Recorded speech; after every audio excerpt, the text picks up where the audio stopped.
Assalamualaikum warahmatullahi wabarakatuh. Gimana kabar teman-teman? Semoga hari ini dalam keadaan sehat, tak kurang suatu apa. Bagi yang sedang sakit, semoga segera sembuh sehingga bisa beraktivitas kembali seperti biasa.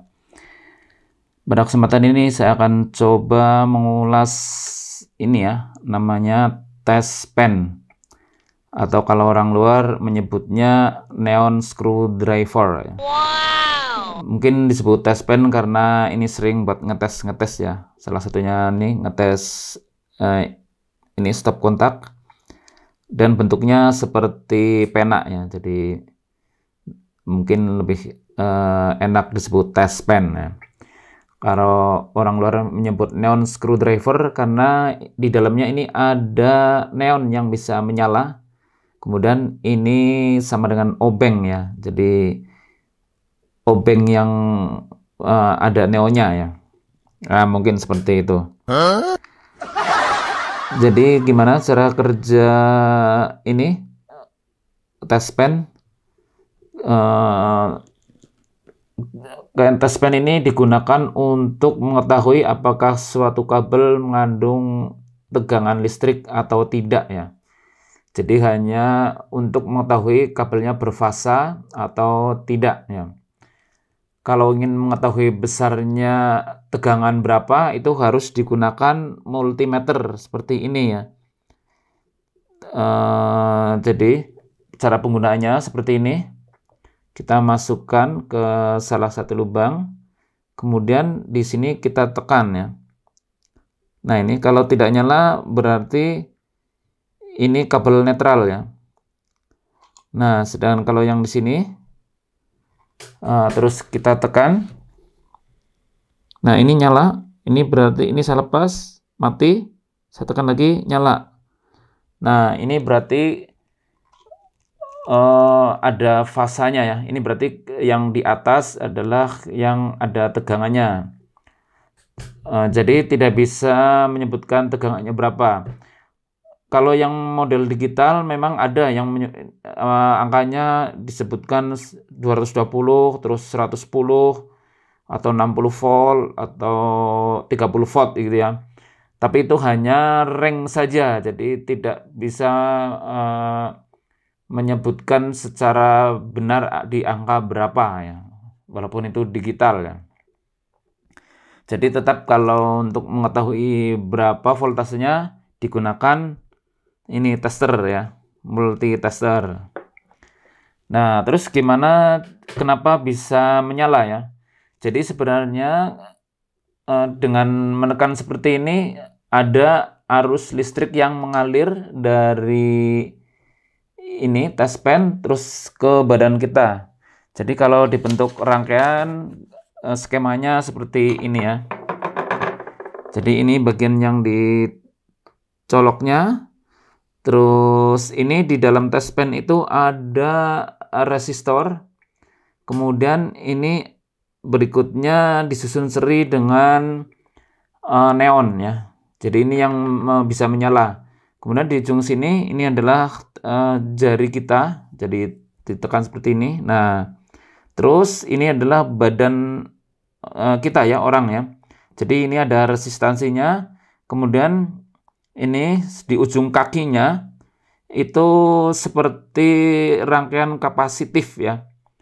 Jadi setelah dari kaki kemudian ini ke tanah atau ke ground ya. Nah ini karena tegangannya harus untuk tegangan bolak-balik, jadi makanya ini neonnya bisa menyala kalau di sini dicolokkan ke kabel yang ada fasenya.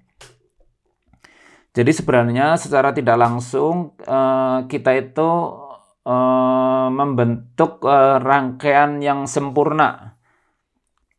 Nah, kalau seperti ini berarti sebenarnya di tubuh kita itu dikasih setrum ya. Cuma strumnya itu sangat kecil. Kenapa bisa kecil? Karena di sini tuh resistansinya sangat besar ini ya. Ini di atas 2 mega ohm ya. Jadi kalau misalnya ini diukur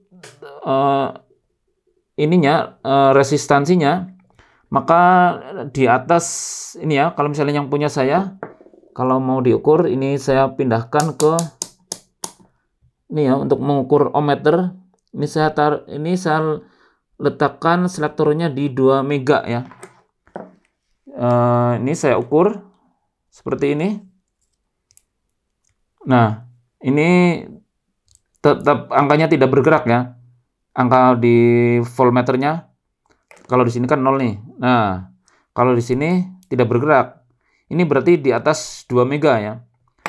Kalau misalnya dianggap resistansinya 2 mega, maka arus yang mengalir itu sangat kecil ya. Ini di bawah 0,01 miliampere ya. Nah, karena sangat kecil ini, maka tubuh kita tidak merasakan bahwa itu ada setrumnya ya. Padahal secara tidak langsung kita itu sebenarnya disetrum ini tubuhnya. Nah, maka dengan cara kerja seperti itu sebenarnya alat ini bisa jadi sangat berbahaya. Kalau pertama, kalau sampai ininya terjadi short atau ini ada suatu benda yang bisa mengantarkan listrik, maka ini menjadi berbahaya. Misalnya kasus di mana ini tespeng jatuh ke air ya, atau misalnya ke tempat wastafel. Nah, kalau sampai basah, maka ini sangat berbahaya karena ini menjadi short ya. Ini yang resistennya besar bisa menjadi sangat kecil. Artinya sama saja dengan ini menyetrum secara langsung ya.